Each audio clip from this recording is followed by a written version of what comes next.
And then so on the flip side, kind of what was the thinking on selling the business and kind of exiting it? So again, going back, his name was Mark Elliott. Mark Elliott had the machine shop, and he told me a couple of things. He said, David, number one, the business is an asset.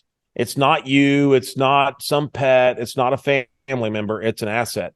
So realize that it's an asset that is there for you to sell or to use, right? So number one, it's an asset. Number two, the only way it's ever going to be any worth is if it's not tied to you. So you need to build processes and things in your business so that it can operate independent of you. Because if you're shackled to that, it's the old Roman slave ships, right? They're shackled to the seats. If you're shackled to that seat, you're never getting rid of that. It's not an asset. It's just a big boat anchor around your ankle. And so that's the other thing is he told us, hey, it's an asset.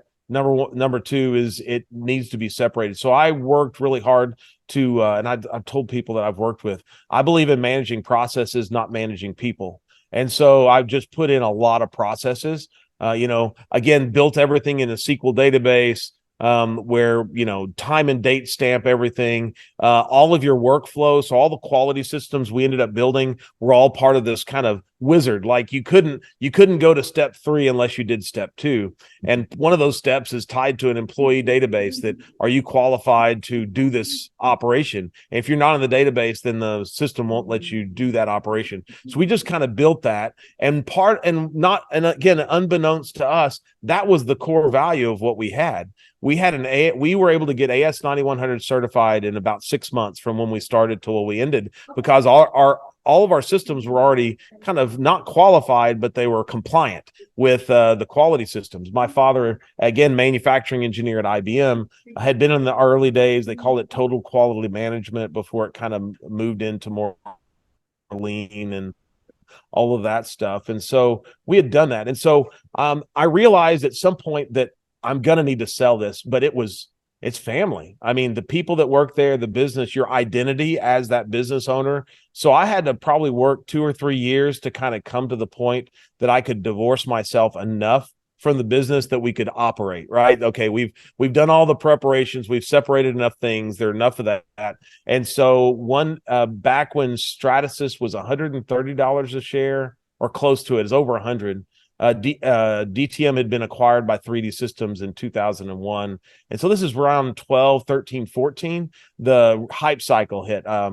It was Economist magazine, I think, print me a Stradivarius. Yeah. And when it hit me, that was the one. I think I tie that one article on the page that really everybody kind of got jazzed and understood. And then the phrase 3D printing, which kind of came out of a standards committee about the same time, it took hold. So 3D printing, print me a Stradivarius. And so all of a sudden, these public companies who'd been struggling to be profitable, they had great currency. There was a lot of acquisitions. I mean, we can go through all of those acquisitions, but from 2008 to 2016, there were hundreds of companies that were acquired by different organizations. And so Stratasys came and knocked on our door, said, we'd like to talk to you about a business proposition. Would you meet us at MakerBot headquarters up in Brooklyn? And it's like, yeah. And I didn't know I was just so naive. I didn't even know what they were going to ask me to do. And when I got there, they said, hey, we want to talk to you about acquiring your business. And they acquired Solid Concepts, which was Joe Allison's company out of Southern California. He had an office. He had several offices, but his main office was there. He had a small office in Austin. He was really broad technology, a lot of 3D printing, tooling, soft tooling, investment casting, all of those types of things, even, outsourced to other countries for a lot of CNC and injection molding. Red Eye was part of Stratasys. It was the FDM Service Bureau. And again, they had a good quote engine that was part of that. And so because of that, they saw that our company would fill in the gap of manufacturing, qualified manufacturing. At the same time, it started talking to a couple others. So of course, the price kept going up. Most of my colleagues and friends that were in the same place, we had kind of seen each other at AMUG, which is the users group for additive manufacturing. So it was like, I think the 3D Systems North American Stereolithography Users Group, I think was the name of it at the time. But a lot of those, pretty much everybody was selling. And I'd also learned, being from Texas, if you're in West Texas on the oil patch, you don't want to be the first one to sell because it's going to be the cheapest, and you don't want to be the last one to sell because they don't need you anymore. They'll just pump the oil out from underneath your ground without having to buy it. And so you got to maximize. And so I realized at the time, and so it was just I would just have to say gut. It's like, it's the time. If I'm going to sell, this is the time to do it. And so in 2013, 14, we sold to Stratasys. Yep.